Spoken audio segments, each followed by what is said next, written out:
नमस्ते मैत्रिणींनो, kitchen story Marathi recipe तुमचं सर्वांचं मनापासून स्वागत आहे।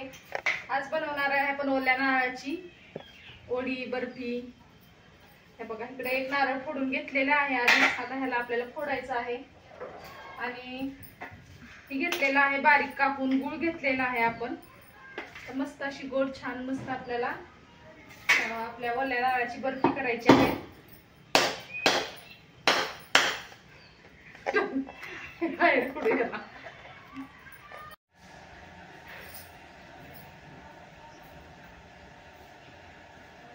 इकडे आपण कढई ठेवलेली आहे गरम करायला। इकडे गुळ पण घेतलेला आहे आपण आणि इकडे ही खोबरं खिसून घेतलेलं आहे।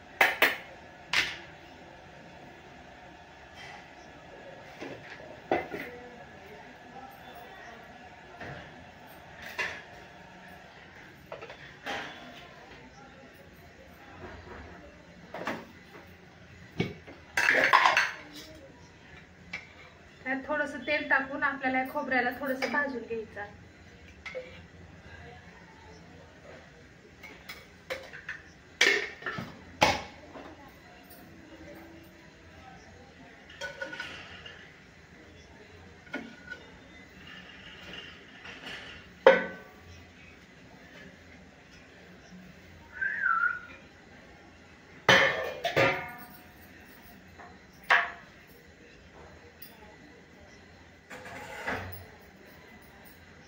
आता नळाला पाणी आलेले।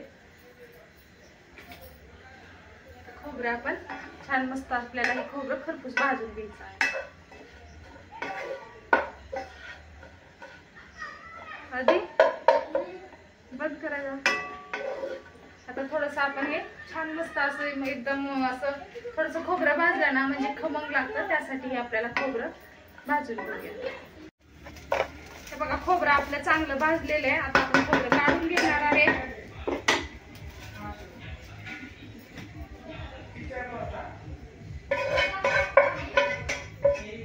आता ह्याच कढईमध्ये आपल्याला गूळ चांगला परतून घ्यायचा आहे।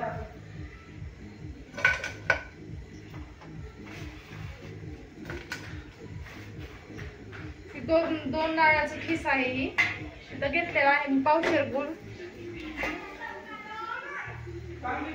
थोडंसं आपल्याला त्यात पाणी टाकायचं, 1-2 चमचे फक्त। आणि अशा प्रकारे आपल्याला ह्या गुळाचा पाक करून घ्यायचा आहे। हे गुळ कमीच वाटतो आपल्याला, ही सगळा गुळ आपण टाकून घेणार आहे।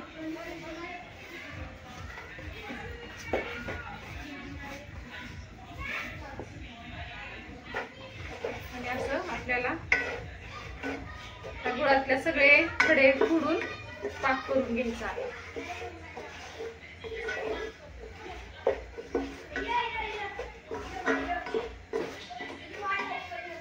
ओल्या नारळाच्या वड्या छान असतात, खायला बी चांगलं असतं ओल्या नारळाचं।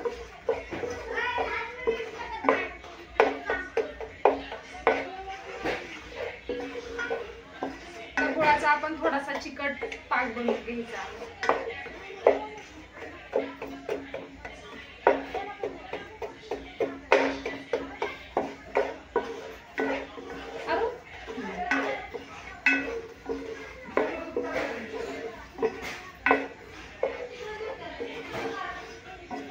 आपले हे खडे राहिलेले आहेत, मी बारीक कापून घेतला होता। एक अर्धा खडा पडलेला आहे ह्याच्यामध्ये, ही सुद्धा आपल्याला असा फोडून घ्यायचा आहे।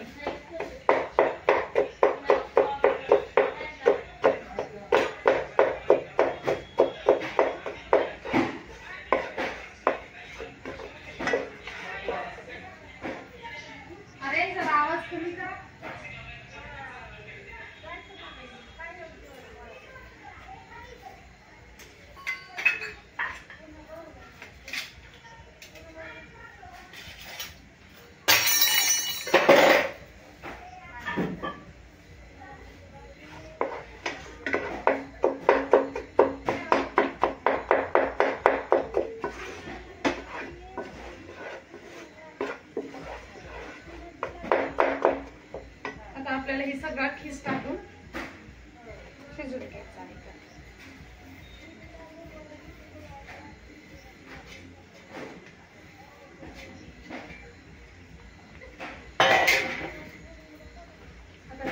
आपल्याला पाक एकदम चिकट होईपर्यंत ह्याला असं हलवत राहायचं आहे.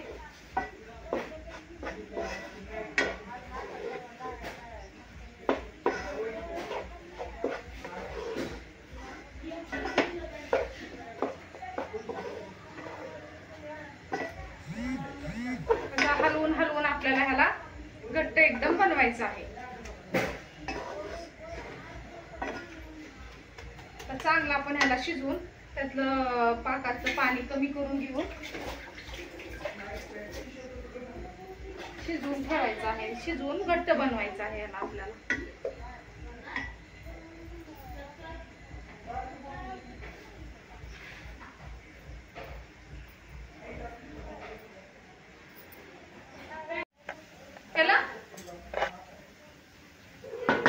मैत्रिणींनो एकदम छान असं मी उलटण्याने ह्या हलवून हलवून हलवून घेतलेला आहे. बघू शकता सगळा पाक झालेला तो सगळा संपला आहे. एकदम कोरडं कोरडं एकदम मस्त असं झालेलं आहे आपलं सारण.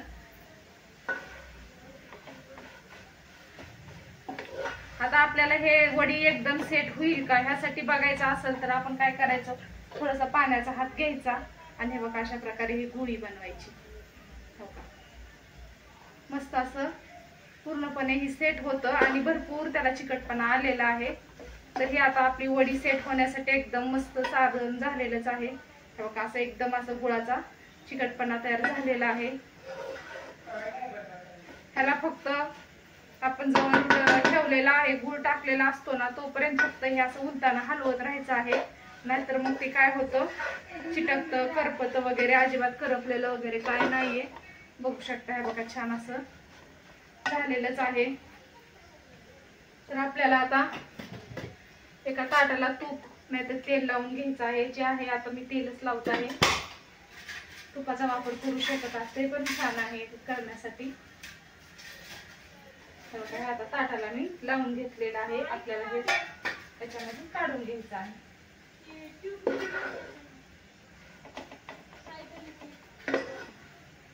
मस्त गुळाची बनवलेली आहे. साखरेपेक्षा कधी पण गुळ चांगला असतो खाण्यासाठी. आता हे आपला गोळा असा तयार व्हायला लागलेला आहे. अजिबात ही होणार नाही. छान मस्त अशी आपल्याला जशी पाहिजे तशी वडी तयार होणार आहे ह्याची. जेवढं तुम्ही ह्याला असं फिरवचाल, गॅसवर ठेवचाल आणि हलवचाल तेवढं ती वडी आपली अशी एकदम घट्ट सेट होण्यासाठी एकदम छान तयार होत आहे ही. तुम्हाला काय काजू बदाम काही टाकायचं असेल तरी तुम्ही टाकू शकता. मनुके आणि विलायची पूड टाकायची असेल तरी पण तुम्ही टाकू शकता तुमच्या आवडीप्रमाणे. आणि असंच जरी बनवलं तरी खोबरं आणि गुळ इतकं पौष्टिक आहे खाण्यासाठी. वल्ल खोबरं आहे. आता भरपूर चिकट झालेलंच आहे हे.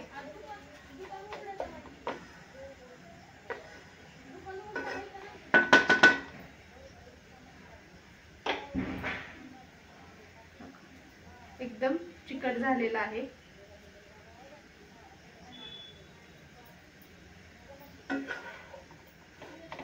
आणखीन जर तुम्हाला अशी एकदम ही कडक पाहिजे असेल थोडीशी असं एकदम छान तर अजून थोडस आपण ह्याला हलवून घ्यायचं.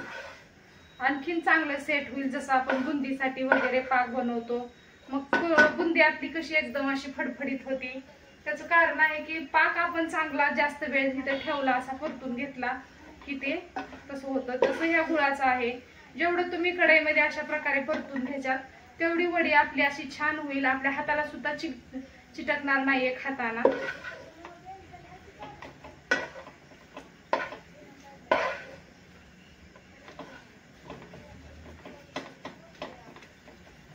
मी अजून थोड्या वेळ ठेवणारच आहे. ताटाला तेल लावून झालेलं आहे. थोडा वेळ अजून म्हणलं परतावं म्हणजे खाल्ले मुलं आपल्या हातात घेऊन खाऊ शकतील. हाताला सुद्धा चिकटपणा लागला नाही पाहिजे गुळाचा. त्यासाठी मी अजून एक 5 मिनिट ह्याला परतून घेणार आहे. थांबत नाहीत बंद करायला तुम्ही केलं. हे बघा मैत्रिणींनो परत 5 मिनिट ठेवलं होतं तर इतकं छान मस्त झालंय आपलं वडीचं ही सारण. बघू शकता तुम्ही एकदम छान. आणि वडी एकच नंबर मस्त अशी होणार आहे. खुसखुशीत आणि एकदम खरपूस होणार आहे. बघा मस्त असं झालेलं आहे. आता इकडे ताटाला मी तेल लावून घेतलेलंच आहे, तर आपण आता ह्याला काढून घेऊया. आणखीन थोडंसं तेल लावून घेते मी, कारण व्यवस्थित निघली पाहिजे.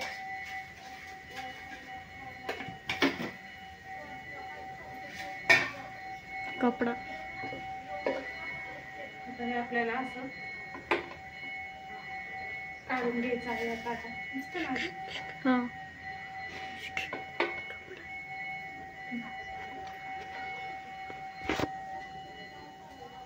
त्यात मी तिळीचा पण वापर केलेला आहे थोडा.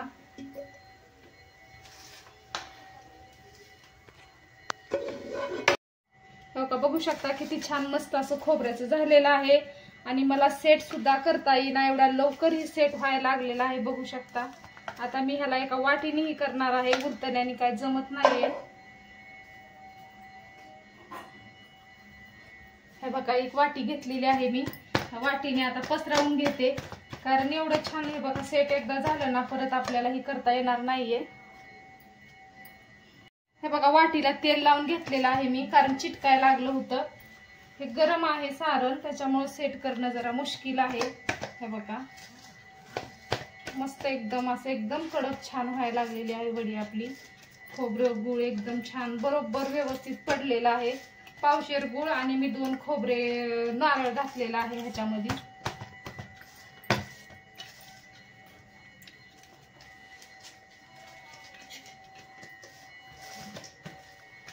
मस्त असं आपल्याला सेट करून घ्यायचं आहे. गरम आहे, थोडं भाजतं, पण नंतर एकदा हे सेट झालं ना तर आपल्याला ह्याला पसरवता येणार नाहीये. म्हणून मी थोडंसं जसं मला सोसवलं असं मी हे पसरून घेत आहे. बघू शकता किती छान मस्त असं आपली ही वडी झालेलीच आहे. आता आपण थोडंसं उलटण्याने दाबून घेणार आहे, परत छान सेट होईल. आता मी बरंच करून घेतलेलं आहे.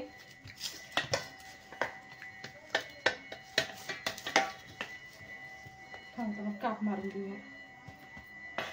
वडी आपण ताटात टाकून झालेली आहे. नंतर आपल्याला ह्याला कट करता येणार नाहीये, त्याच्यामुळे मी ही काप मारून घेणार आहे, कारण आपल्याला नंतर मग लई करत बसायला लागल. म्हणून म्हणलं आपण असे काप मारले ना थोडे थोडे, तर आपल्याला नंतर मग थोडं सोपं जाईल मोडायला.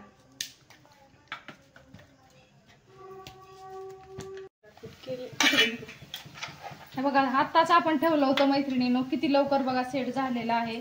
बघू शकता. हे बघा, एकदम आपण खाल्लं तरी हाताला लागत नाहीये, अशी मस्त अशी ही आपली नारळाची वडी झालेली आहे. बघू शकता. हे बघा, आल्हाद निघत आहे आणि एकदम छान. हे बघा, कुठं सुद्धा आपल्या हाताला लागत नाही, एकदम व्यवस्थित आपली वडी झालेली आहे. हे बघा मैत्रिणीनं, छान मस्त अशी पसरवून झालेली आहे. चाकूने मी थोडे थोडे कापण मारून घेतलेलं आहे. आजची ओल्या नारळाची आणि खोबऱ्याची पौष्टिक नारळ वडी कशी वाटली कमेंट करा. आवडली असेल तर एक लाईक करा. माझ्या चॅनलवर नवीन असेल तर चॅनल सबस्क्राईब करा. आणि परत भेटू अशाच एक छानशा आणि मस्त पौष्टिक रेसिपी सोबत. धन्यवाद. आणि माझा संपूर्ण व्हिडिओ बघितल्याबद्दल पण तुमचा धन्यवाद. बाय मैत्रिणींनो.